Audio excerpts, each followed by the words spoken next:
こんにちは、ミッキーです。今回はカッパドキア特集の第4弾、グルメに特化してご紹介していきます。カッパドキアの旅で欠かせない楽しみの一つが食事。観光ツアーに組み込まれたレストランはもちろんのこと、街歩きの途中に立ち寄れるような軽食店、夜でも利用できるようなカフェまで幅広い選択肢が揃っています。地元の味に触れることができます一皿から旅行者に馴染みやすいメニューまで、滞在中に出会える料理は多彩。なるべくカッパドキアグルメを網羅できるように巡ってきましたので、ぜひ参考にしていただければと思います。紹介の中では今回注文したメニューの値段ですとか、その日本円の価格も添えていますので、ぜひそういった部分も参考にしていただければと思います。このチャンネルではカフェ巡りなど日常を少し豊かにする情報をお届けします。少しでも応援してくださる方はチャンネル登録をして次の動画も見逃さないでください。ちなみに今回ご紹介するお店の Google マップ位置情報は本動画の概要欄から確認することができますので、実際にお店に訪問する際の参考としてご活用ください。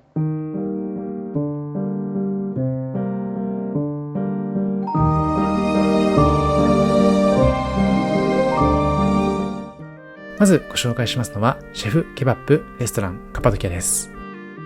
こちらは前回の特集でご紹介しましたレッドツアーの中で巡る昼食場所の一つ。レッドツアーの詳細に関しましては過去の動画を参考にしていただければと思います。ツアーで立ち寄った際にはあらかじめ決められたメニューの中から主食を一つ選ぶスタイル。料理代はツアー料金に含まれています。ただし飲み物は別料金になっていますので、オーダー時にはご注意ください。店内はテラス席と室内席がありまして、この日はテラス用の店内席に案内されました。観光の合間に落ち着いて食事をとるには快適な空間です。まずはこちら、お通しのパンとセットでついていましたスープ。こちらは一緒にいただきましたソフトドリンクです。この後ツアーで結構移動がありましたので、お酒は控えています。メニューとしましては、カッパドキアらしいようなツボケバブをはじめまして、グリル料理やスープ、また先ほどちらっと映しましたメゼと言われます前菜も揃っています。またご覧のような豆を使った煮込み料理など、比較的軽めで家庭的な料理も用意されていますので、肉料理が苦手な方やベジタリアンに近い食事を探す方にとってもいい選択肢になります。そしてもう一つはこちらのケバブ。焼いたスタイルのケバブでまた違った味わいで楽しむことができました。続いてはトルコ名物でありますトルコアイス。トルコアイスはドンドルマと言われています。最大の特徴は伸びるような弾力と独自の粘り気。観光地ではスタッフさんが引っ張ったり回したりといったパフォーマンスを交えて提供するお店も多くて、食べるだけではなくて見て楽しむ体験にもなっています。価格は店や場所によって異なるんですけども、観光地では50から150トルコリラ、約180円から530円前後が目安とのことです。特に混雑するエリアだったりとか観光価格のお店では結構高めになりますのでご注意ください。またお店としましてはグルメの街をフラッと歩いていますと意外と簡単に見つけることができます。今回はフラッと立ち寄ったお店でいただいているんですけども、もし動画映えを狙うならパフォーマンスをしてくれるスタッフさんがトルコ風のジャケットを羽織っていたりするところを狙うと動画映えするかもしれません。今回こちらではキャラメルいただいているんですけども、結構味わい深くて美味しかったなと感じています。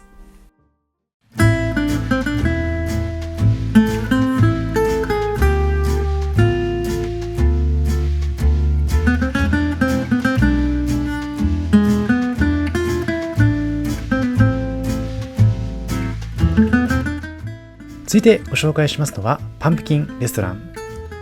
観光客の間でもよく知られている飲食店のようで、石造りの建物を改装した店舗。内部は洞窟を思わせるような造り。壁や天井に自然の石材が使われています。そして特徴的なのは店名についていますパンプキン。店全体がかぼちゃをモチーフにしているわけではなくて、実際にはかぼちゃを加工したランプや工芸品が所々に配置されています。そういった装飾も楽しみつつお食事をいただいてみてほしいです。今回は夕食の時間帯にご訪問。この日は事前に予約せずにそのまま入店することができました。テーブルは店内席なんですけども、通りに面したテラスに近い場所、観光地の中心部でありながらも落ち着いた環境で食事を楽しめる点も特徴と言えます。さてこの日はメフィスビールで乾杯。トルコを代表するブランドで国内のどの街でも見かけるような定番のビールです。提供サイズは 50cc、 観光地価格の設定となっていました。会計の際には260トルコリラと日本円に直すと約920円。どうやらこちらは観光地価格となっているようでした。なので、コンビニ等で購入されるともっと安くいただけるのかもしれません。なお、お店のメニューに関しましては、会計の際に全ての合計額に加えてサービス料が 10% 加算。そしてこちらは必ず付け合わせでついてきますパン。こちらもサービス料に含まれたイメージかなと思います。オリーブオイルやスパイスと組み合わせてこのパンもいただいてみてほしいです。さて、別にいただきましたのはスープオブザデイ、そしてシーズンサラダ。スープオブザデイは名前の通りその日のスープ。この日はひよこ豆をベースにしたスープをいただくことができました。ひよこ豆はトルコ料理で幅広く使われる食材。先ほどご紹介しましたシェフケバップレストランでもお料理をいただいたんですけども、このスープも十分に美味しく感じることができました。栄養価が高く豆の風味がしっかりと感じられるのが特徴的です。もう一つシーズンサラダは数種類の野菜を組み合わせた彩りも豊かなメニューでした。そしてメインとも言えますのはこちら、ビーフ&ラムポッタリーケバブ。値段は800トルコリラで約3000円程度。陶器に肉と野菜を入れてじっくりと煮込む伝統的な料理。この陶器が炎に包まれている瞬間もとても動画映えするようなメニューになっています。こちらの店では店員さんが丁寧にこのツボケバブの説明をしてくれましたので、そういったサービスもとても嬉しかったなと思っています。まさにカッパドキアの名物料理とも言えますこちらポッタリーケバブ。この地域を訪れる方にとっては定番の体験とも言えそうなので、ぜひご注文いただきたいです。このツボケバブに関しましては他にもいくつかのお店でいただいたんですけども、特にこのお店は美味しかったかなと感じています。ちなみに日本だとあまり馴染みがないかもしれませんけれども、基本的に量が多かったとしてもテイクアウトして持ち帰ることができますので、ドギーバッグと伝えていただいて、もし食べきれなかった場合にはホテルでいただくのもいいかもしれません。特に気球体験なんかを備えている場合に関しましては、気球に乗る前はお店がやってなかったりしますので、持ち帰っていただいて気球前のひとときにいただくと良さそうです。さて、もう一ついただきましたメイン料理はオーガニックグリルドチキン。鶏肉をシンプルに焼いた料理で肉の風味を生かした調理法になっています。基本的にカッパドキアに関しましてはトルコがイスラム教を含めているということもありますので、豚の提供がありません。なのでチキンもしくはビーフおよびラムの提供がありますので、もしラムが苦手な方に関しましては基本的にチキンを頼むことになるかもしれません。そして締めはライスプディング。個人的に美味しかったトルコのスイーツ。スイーツとは言いつつあまり甘すぎると言ったことがなかったので、特に気に入ったメニューになっています。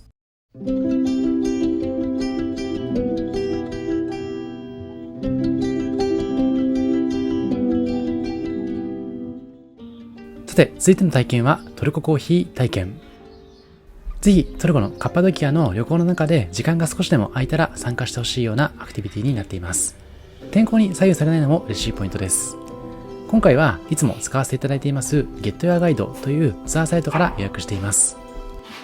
他にもベルトラだったりとかクルークのツアーも利用したことがあるんですけども、なんだかんだゲットヤーガイドが一番使いやすいなと感じています。今回のトルココーヒー体験は1名あたり参加費1223円と、日本の高いコーヒーをいただくのにも1000円ちょっとかかりますので、結構安かったかなと感じています。ちなみにコーヒーに加えてちょっとしたお菓子もついてきます。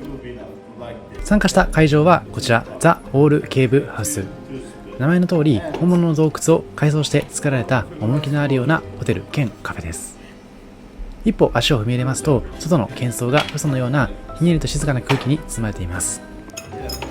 むき出しの岩肌とランプの柔らかな光、そして独特の落ち着いた雰囲気を醸し出していました。さて、ここからはトルココーヒーの奥深い世界を学んでいきます。トルココーヒーの歴史は深く、16世紀のオスマン帝国時代まで遡ります。その独特な文化は2013年にユネスコの無形文化遺産にも登録されていまして、トルコの人々にとって非常に大切な存在です。実際に体験の中でガイドさんが説明してくれるんですけども、トルコはコーヒーというのは単なる飲み物ではありません。人々が集い語り合うための大切なコミュニケーションのための道具として知られています。さて、ここからは実際に入れている様子も眺めながらご紹介していきます。トルココーヒーを入れるにはこちらジェズベと呼ばれます専用の小さな鍋を使っていきます。豆は小麦粉にも見えるほどのすごく細かい引きのものを使用していきます。先ほどちらっと映していたんですけども、ジェズベにカップ1杯分のお湯とティースプーンにヤンモリ1杯のコーヒー粉を入れていきます。またお好みに合わせて砂糖を加えていきまして、その量で甘さを調整することができます。入れる上で特に重要なポイントは決して沸騰させず弱火でゆっくりと加熱していくこと。このように砂の表層からぐるぐる回しながらどんどん熱を伝えていきます。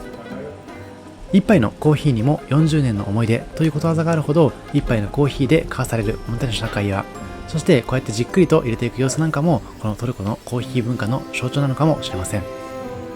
もともとカフェチャンネルとしてこのチャンネルを始めていまして、なんとなくお気づきの方もいるかもしれませんけども、オーストラリアだったりとかベトナム、他にはエスプレッソ発祥のイタリアだったり、結構コーヒー好きにたまらないような空間ばっかご紹介してるんですけども、やはりトルココーヒーもその中でも外せないような体験になったかなと思っています。さて、しばらくしますと表面にきめ細かい泡がどんどんと浮かんできます。この泡はキュピックと呼ばれまして、美味しさの証。この大切な泡を壊さないよう、カップの縁からゆっくりと注ぎ入れたら完成となります。そして入れたてのトルココーヒーはまず1分ほど置き、カップの底にコーヒーの粉が沈殿するのを待ちます。そしてかき混ぜずに上澄みだけをゆっくりと味わうのが正しい作法です。一緒に提供されます甘いお菓子ロクムと一緒に、その濃厚なコーヒーの味を一層引き立ててくれますので、ぜひそんな味わいも感じてみてほしいです。さて、そんなおもてなしの心を伝える飲み物トルココーヒーですけれども、実は人生で一度だけ全く違う意味を持つ一杯が存在します。結婚の申し込みの儀式として知られますクズ・イステメで出される特別なコーヒーでは、花嫁候補が砂糖の代わりにたっぷりの塩を入れてご提供、花婿候補はそのしょっぱいコーヒーを顔色変えずに最後まで飲み干すことができれば、その愛の深さと忍耐強さを示すとのことです。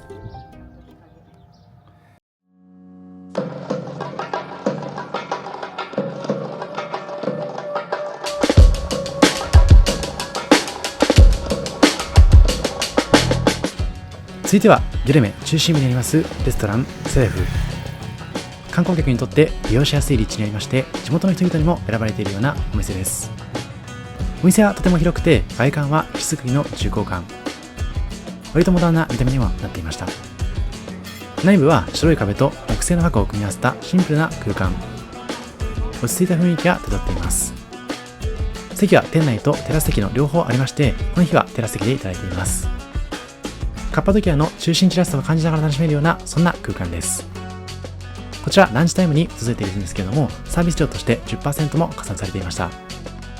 先ほども申し上げたんですけれども、この地域のレストランとしては一般的な仕組みとして 10% 加算されますので、あらかじめご注意ください。さて、メニューはとても豊富。カッパドキアの郷土料理もありますし、パスタだったりとかハンバーガーもありました。なので、もちろんカッパドキア料理を堪能するのもいいんですけれども、ちょっとヨーロッパ系の料理が恋しくなった時にも訪問するのがいいかもしれません。この日は注文しなかったんですけれども、羊肉のスープだったりとかひき肉料理だったり、メニューが非常に豊富、量も十分ありまして、満足感たっぷりいただけるかなと思います。また、お肉に関しましても様々な提供方法をいただくことができますので、滞在期間が長い場合には様々なメニューを一つずつリピートしながらいただくのもいいかもしれません。今回いただいたキョフテというハンバーグも結構美味しかったので、個人的にはリピートするのもありかなと思っています。ただ、もしかすると少し価格帯は高いかもしれません。また、味付けも豊富だったので、味付けを変えながら楽しむのも良そうです。さて、この日はまずスープからいただいています。スープはタンドゥルチョルパスというメニュー。羊肉の旨味がしっかりと溶け出したような伝統的な一杯。塩分は過剰にならずに飲みやすさが残されていました。こちらでも付け合わせのパンがついてきますので、スープにつけつついただくのも良さそうです。また、レモンを絞りつつちょっとずつ味変しながらいただくこともできました。今回ランチでいただいていますけれども、夜になりますと少し気温も下がってきますので、ちょっと涼しい環境で温かいスープをいただくのにも良さそうです。さて、こちらはシーザーサラダ、そしてドリンクとしてはレモネードとアトムというものをいただいています。レモネードは酸味と甘みのバランスがはっきりとしていて、お肉料理とぴったりな一杯。アトムはミックスジュースになっていまして、複数の果実をブレンドした飲み物です。加えてサラダはシーザーサラダ。このお店ではチキンがたっぷりと入っていまして、サラダとはいえど満足感もたっぷりでした。そしてこの日のメインはカルカンキョフテ。キョフテと言いますのはトルコで幅広く食べられていますひき肉料理。チーズ入りに仕立てられていまして、チーズハンバーグが好きな方は絶対に気に入るかと思います。楕円形に成形されつつ、外側は香ばしく焼き上げられまして、内部はしっとり柔らかい食感。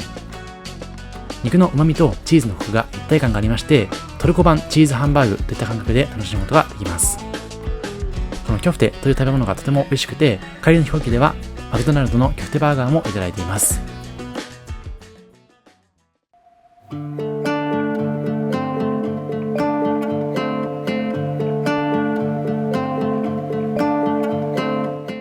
続いてはトルコのソウルフードピデで有名なピデドキア。ギョルメ中心部にあるレストランです。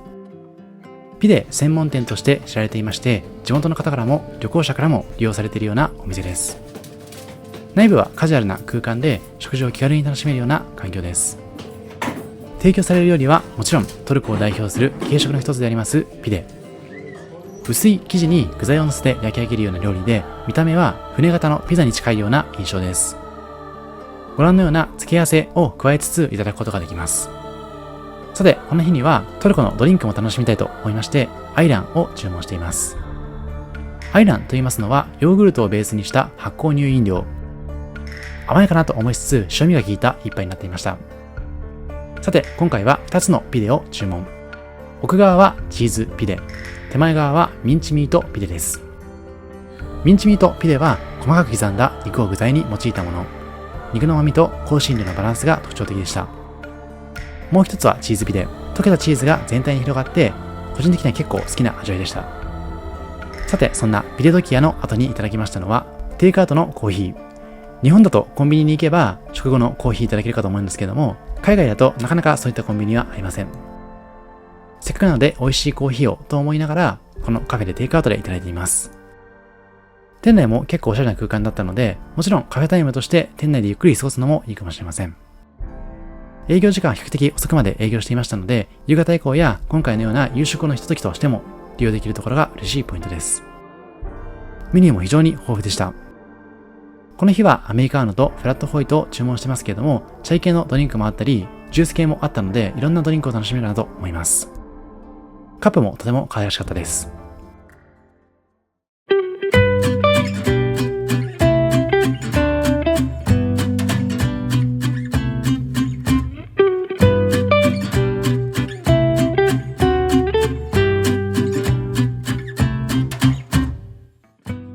続いてはイスタンブールボレクチシギョレメです。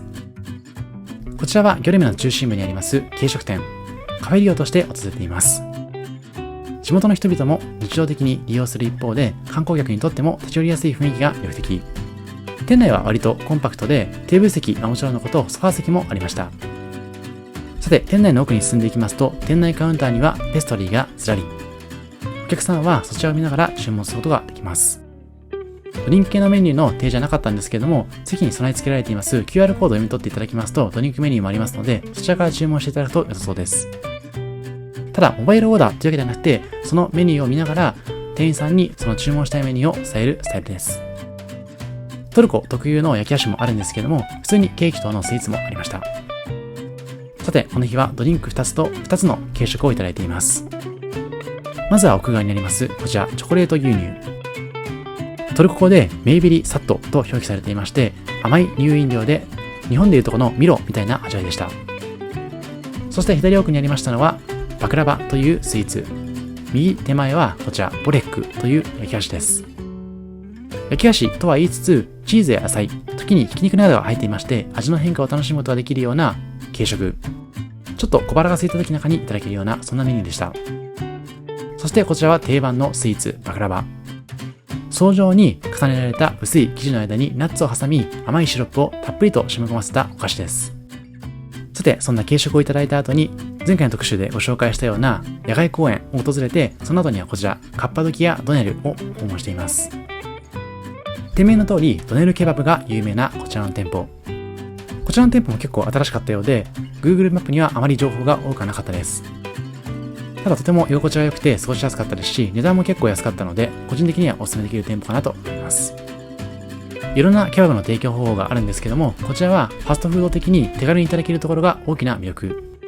この日はチキンラビッシュといいます薄い生地で具材を包んだスタイルで提供いただいています。スパイスの効いた鶏肉が野菜と一緒に巻かれまして、食べやすさとボリュームの両方を兼ね備えた一品。他にも様々なメニューがありましたので、気になるものがあればそちらを注文するのも良さそうです。またトルコ風のソーダもいただいています。この小ぶりなサイズのソーダも結構美味しかったです。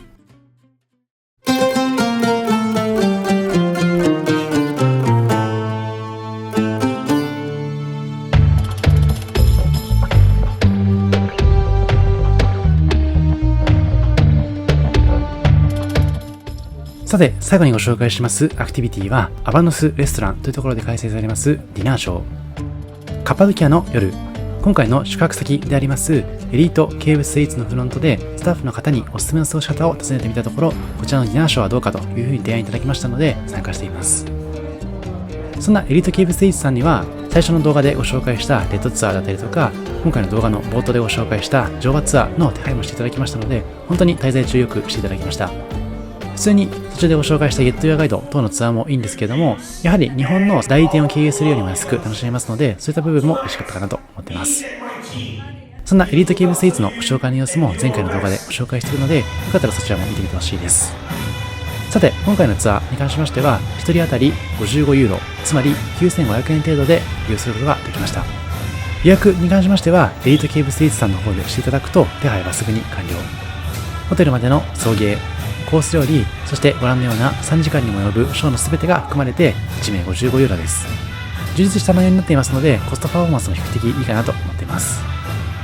また、中心部からも少し離れていますので、ライトアップされた奇岩の幻想的なシルエットを眺めながら、こちらの施設にたどり着くことができます。さて、ディナーショーが開催されるのはご覧のような地下空間。深い天井まで続くむき出しの岩肌、そしてご覧のようなショーの舞台が大きく構えていまして、それを囲むように数えきれないほどのテーブルがぎっしりと並べられています。到着しますと、すでに前菜が並んでいまして、それをいただきながら楽しむことができます。さて、席に着いた後にはトルコ民族舞踊を眺めることができまして、すぐ後に開催されますのはこちら幻想的な光の舞。神秘的な音楽が流れ始めますと、中央にいらっしゃる女性のダンサーさんがゆっくりと回り始めます。すると女性が身にまとったドレスが回転しながら美しい模様を描いていきます。最初はご覧のような光の空間で回転しながら移り変わっていくようなその衣装の姿に魅了されるんですけども、いつまでも目が回らずにこうやって回転し続けること自体すごく高い技術だなと感じています。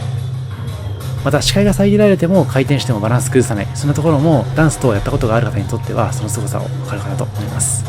そしてこのショーのハイライトとしても有名なのがこの光の様子。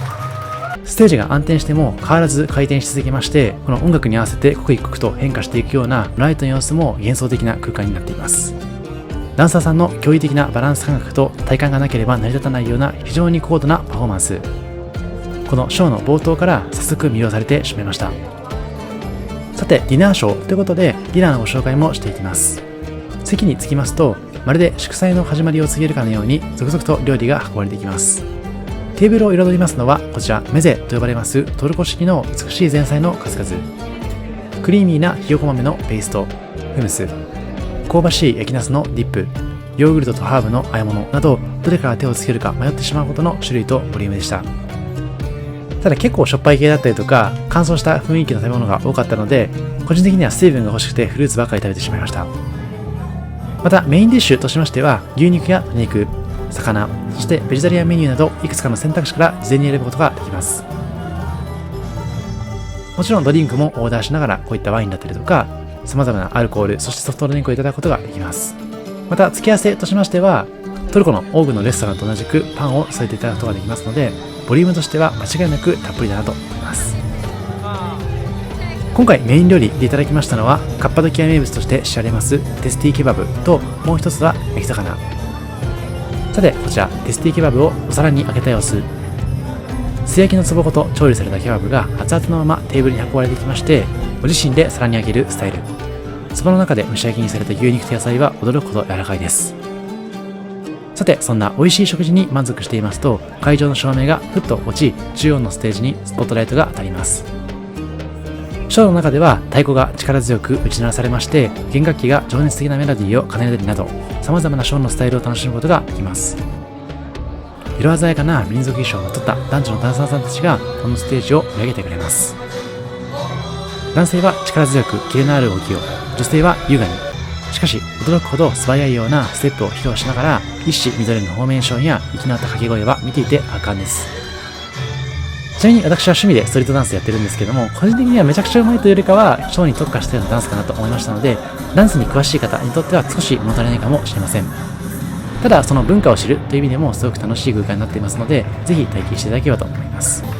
そしてショーの途中ではご覧のように参加型のアトラクションも含まれています。普段ダンスすることがないかと思いますけれども、こういった海外の空間だからこそ恥ずかしがらずに体験することもできるかと思いますので、ぜひこの機会に誰も見られてないと思ってそのダンスの音楽に合わせてはっちゃけていただければと思います。個人的に面白かったのは結構呼ばれてダンスしに行ったんですけども、時間が経ったら割と放置されていて、このダンサーさんたちは着替えに行くみたいな形で気づかないうちに参加者だけで空間が作られているみたいなところも特徴的だったかなと思ってます。もちろん最初は戸惑っている方も多かったんですけども、この陽気な音楽と雰囲気に乗せられて空間作りに乗されていくような様子もカッパドキアの滞在の最後の方だったからこそより楽しく感じることができました。さて今はこのダンサーさんたちのダンスを映しているんですけども、終盤にはご覧のようなちょっと特殊なステージもありました。トルコの伝統的な結婚式をテーマにしたような物語仕立ての楽しいダンス、花婿役のダンサーさんたちが花嫁役の美しいダンサーさんに求婚するようなコミカルな寸劇が繰り広げられまして、会場は笑いと手拍子に包まれます。これが本当のプロポーズだったのか演出だったのかは個人的にはわからないんですけども、そんな結婚式の伝統を披露するような文化体験もできますので、ここも一つのハイライトなのかもしれません。またこの伝統的な結婚式をテーマとしたダンスの後にも場面が変わって様々な方が参加したりもしていたので、そのシーンごとに様々な方が入り混じってダンスするみたいなところがこのディナーショーの楽しみ方の一つなのかもしれません。そして最終盤はベリーダンス。きらびやかな衣装を身にまとった女性たちがしなやかに体を動かし始め、また違った雰囲気のダンスが披露されます。おそらくメインダンサーさんと言えるようなこちらの方はベリーダンスに特化した動きをしてくれるようだったので、その技術は結構すごいのかもしれません。またこのベリーダンスの中盤以降も観客の方から有志で何名か参加しまして、そのベリーダンス対決みたいなのがあって、それも結構面白かったです。個人的に印象的だったのはちっちゃい女の子がベリーダンスを披露してたんですけども、もしかしたらベリーダンスの経験がある子だったのかもしれなくて結構上手でした。そしてショーもフィナーレ、こんな形で最後のトルコの国旗を掲げてそのショーを締めくくってくれます。一つ一つがプロフェッショナルというよりかはトルコのいろんな要素を取り入れたこのディナーショー、料理もしっかり満足感たっぷりなので、ぜひこちらも時間があれば参加してみてほしいです。さてカッパドキアのグルメ特集いかがだったでしょうか。アフタートークでは海外旅行中のお店の探し方について研究していきます。あまりトルコそしてカッパドキアのグルメについては詳しくなかったので、今回の旅行を機にいろいろ調べてみたんですけども、意外とたくさんのメニューがありました。とは言っても内陸にあるということもありまして、シーフード系が少なかったのは割と特徴的だったなと思っています。また途中でも申し上げましたけども、イスラム教の文化もある国になっていますので、豚肉の料理はほとんどありませんでした。その中今回はトルココーヒーやトルコアイス、バクラバやケバブといった有名なメニューも抑えつつ、ピデだったりボレックといったソウルフードもご紹介しています。少しでも参考になっていろんなトルコグルメを堪能していただければと思います。さてここからはアフタートーク、